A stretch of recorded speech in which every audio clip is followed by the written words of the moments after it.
Hvad vil du gøre, hvis alle omkring dig klapper, og din mave beder dig om at stoppe? Vil du følge lyden af hænder eller lyden af din egen ro? Det her er en historie om en by, hvor stilhed er en fejl, og klapsalver er en pligt. Aftenen begynder, og den store parade går i gang. Lysene er varme over pladsen, og bannere lover tryghed.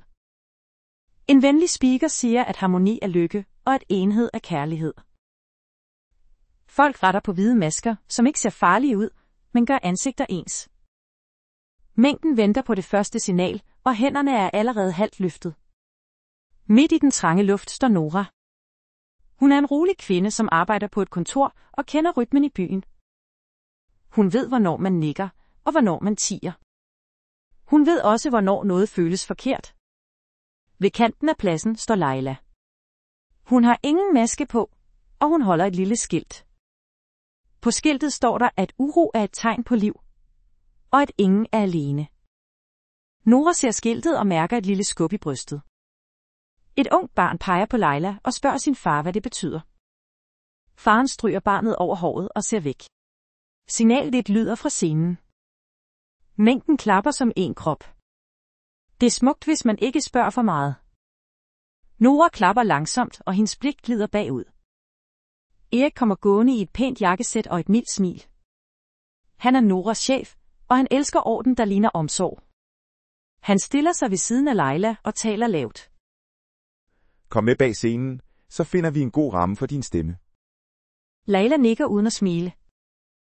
Jeg vil bare, at folk kan trække vejret frit. Erik lægger en hånd på hendes arm og peger mod en dør bag scenen. Speakerens stemme ruller ud over pladsen igen og kalder det helhjertet samarbejde. Mængden klapper hurtigere, og musikken stiger. Nora står stille i få sekunder og falder så ind i takten. En kollega ved navn Mira træder hen til hende med en papkop kaffe. Du klapper skævt, og det trækker scoren ned. Nora tager koppen og siger ingenting. Hun ser mod døren, hvor Leila forsvandt. På en stor skærm hives Leilas navn diskret af programmet. En tekst kalder det en teknisk justering. Mængden får konfetti som plaster.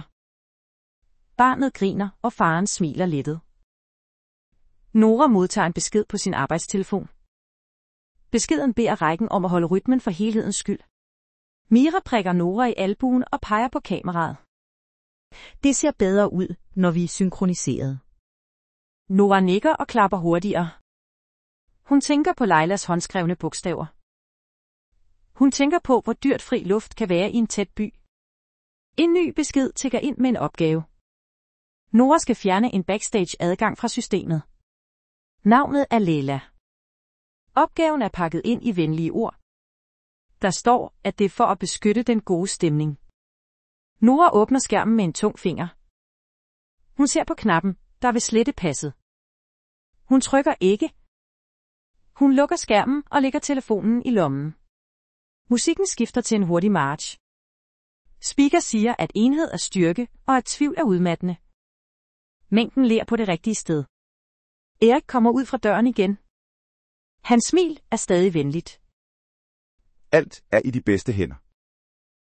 Nora svarer ikke, men følger ham med øjnene. Mængden former en cirkel foran scenen. Børn står på tæer og ser fyrværkeristativerne. En kvinde i publikummet beder venligt sin nabo om at klappe højere. Naboen klapper, til håndfladerne sviger. Barnet ser op på sin far igen. Vi gør det for roens skyld. Barnet nikker, men ser ikke overbevist ud. Nora tager en slurk af kaffen og smager sukker, hun ikke bad om. Hun sætter koppen fra sig og trækker vejret dybt. Hun går et halvt skridt frem og et halvt skridt tilbage. Ingen bemærker det. Hun prøver at se døren bag scenen igen, men folkemængden dækker den. Mira følger hendes blik. Du tænker for meget, og det skaber støj. Nora svarer stille, at støj også er en slags liv. Mira ryster på hovedet og smiler træt. Et nyt indslag går i gang med frivillig sang uden ord. Alle hummer samme tone, og det lyder som blid tåge. Noras panderynke bliver tydeligere. Hun husker en aften på en bro med Leila. De stod i vind og talte lavt. Frygt lyder som fornuft, når mange gentager den. Stilhed lyder som sandhed, når man endelig tør lytte. Minderne falder som små sten i vand. Ringe breder sig og når nutiden. Nora løfter hænderne igen og sænker dem igen. Hun mærker sin egen puls i håndfladen. En formand fra en komité går på scenen. Han taler varmt om fællesskab og sund rytme. Lad os give hinanden det nemme valg i aften. Mængden råber hurra i en pæn form. Erik vinker til Nora for at få hende nærmere scenen. Hun bevæger sig frem gennem skuldre og albuer. Bag scenen er et lyst rum med stille vægge. Der er vand på et bord og brochurer om trivsel. Laila sidder på en stol og ser direkte på Erik. Vi vil dig det bedste, og vi vil publikum det bedste. Det bedste er ret til at sige nej. Erik læner sig frem og taler endnu blidere. Nej skaber uro, og uro skaber tårer. Tårer gør også rent. Nora står i døråbningen uden at træde ind. Hun ved, at hun ikke er inviteret, men hun kan ikke gå. Hun hører sit eget åndedræt. Hun ser Lailas hænder ligge stille i skødet. Hun ser Eriks slips lægge sig helt lige. Hun tænker, at kontrol ofte klæder sig i ros. Hun vender om og går ud til mængden igen. Musikken er nu langsom og bred. Mængden gynger i takt som et skib uden bølger. Nora stiller sig i sin række og ser ned. En ny besked beder hende bekræfte en løgn om Lailas frivillige afbud. Hun svarer ikke. Hun slukker for skærmen. Hun løfter hovedet og ser ud over pladsen. Hun ser barnets ansigt i myldret. Barnet ser tilbage. Et øjeblik går verden langsomt. Speaker kalder til finalen. Alle rejser sig. Hænderne går op. Nora lader sine hænder blive nede. Hun står stille og mærker gulvet. Hun danner en eneste beskeden beslutning. Hun udstøder en kort, lav tone fra læberne. Det er en lille fløjtelyd uden melodi. Den er næsten ikke til at høre. Men barnet hører den. Barnet ser rundt og lytter igen. Nora gør det en gang til. 2 korte toner i den varme luft. En mand bag hende stopper med at klappe i 1 sekund. En kvinde foran hende misser med øjnene. Mængden fortsætter som planlagt. Musikken dækker næsten alt. Men tomrummet efter de 2 toner er større, end man skulle tro. Erik ser ud over publikum og nikker tilfreds. Han ser ikke ned til Nora. Han ser ikke barnet. Fyrværkeri sprutter mod himlen. Konfetti flyver over hår og skuldre. Speaker takker for den rare orden. Alle sætter sig igen. Aftenen er næsten slut. Nora bøjer sig ned og samler den tomme kop op. Hun smider den i en skraldespand og kigger ned i græsset. Lailas skilt ligger der og ånder i natten. Bogstaverne er lidt udtværede, men læselige. Nora tager ikke skiltet. Hun lader det ligge som en lille stjerne i vådt græs. Barnet står foran hende med store øjne. Barnet former læberne og laver 2 små toner. En voksen tysser blidt, men barnet smiler bare. Nora smiler tilbage og siger ingen ord. Hun går hjem gennem gader, der dufter af krudt. Hendes hænder er varme, men rolige. Hun går over den samme bro som i mindet. Vinden er mindre i nat. Hun stopper midt på broen og ser ned i vandet. Hun tænker, at en kæde kan ligne et smykke på afstand. Hun tænker, at et nej kan ligne en fejl, mens det faktisk er et ja til ro. Næste morgen møder hun på arbejde. Skærmen byder hende velkommen med bløde farver. En ny besked ligger i indbakken. Der står, at aftenens score var høj. Der står også, at hendes række var næsten perfekt. Erik kalder hende ind på kontoret. Du er stabil, og jeg stoler på din dømmekraft. Nora nikker taknemmeligt uden at forklare, hvad hun ikke gjorde. Vi sender en samlet erklæring om, at alle var glade. Nora ser på skærmen med erklæringen.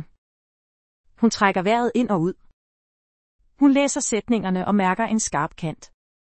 Hun klapper ikke på tastaturet. Hun skriver en rolig linje om, at nogen valgte at være stille, og at det også er en stemme. Hun trykker send. Der går få sekunder. Ingen alarm lyder. Ingen dør smækker. Erik ser på beskeden og rynker panden et øjeblik. Det kan vi sagtens stå indenfor. Han smiler og lukker vinduet. Nora går ud af kontoret med lette skridt. Hun passerer Mira ved kaffemaskinen. Du ser ud, som om du har sovet. Nora siger, at det har hun også. Mira nikker og hælder mælk i sin kop. Byen kører videre i sin sædvanlige rytme. Busdøre åbner og lukker med præcis timing. Skoleklokker ringer. Folk siger goddag og farvel, og det hele ser pænt ud. Om aftenen går Nora forbi pladsen. Der ligger stadig papirflag i pytter. Lailas skilt ligger der ikke længere. Hun finder det ikke, men hun savner det ikke. Hun ved, at budskabet sidder fast et sted under huden. Hun tænker på barnet og de 2 toner. Hun tænker på, at mod ofte begynder stille. Dagen efter møder hun Laila i en sidegade.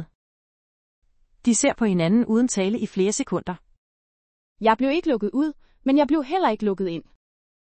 Nora spørger, om hun er okay. Jeg er okay nok til at fortsætte. Nora spørger, hvad hun vil gøre nu. Jeg vil lave små værker, som ikke kan fjernes. Laila smiler og trækker en lille noteseddel frem. Sæt den på et sted, kun du kan se. Nora tager sedlen og læser den korte sætning. Der står, at man må puste sin egen luft ind. Nora lægger sedlen i sin lomme. Hun går hjem med lette skuldre. Dage går, og byen gentager sin pæne rundringning. Folk klapper, når de skal, og smiler, når de bør. Men noget har flyttet sig en lille smule. En gadefejer nynner de 2 toner, mens han arbejder. En lærer lader en elev være stille til morgensang. En kollega siger, at hun springer en fælles fest over uden at undskylde. Ingen af delene vælter noget.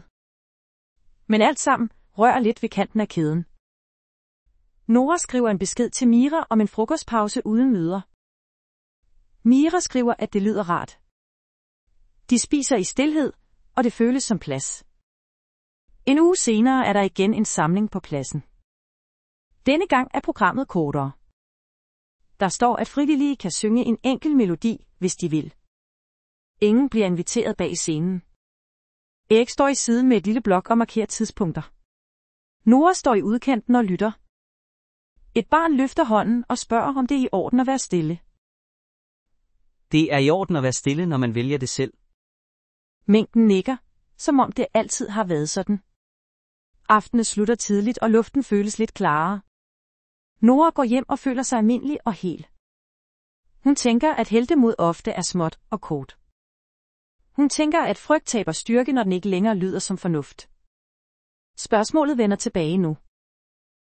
Hvad vil du gøre, hvis alle klapper, og noget i dig beder dig om at stoppe? Ingen kan svare for dig, men historien kan fortælle, hvad Nora gjorde. Hun valgte 2 små toner i stedet for 1000 store hænder.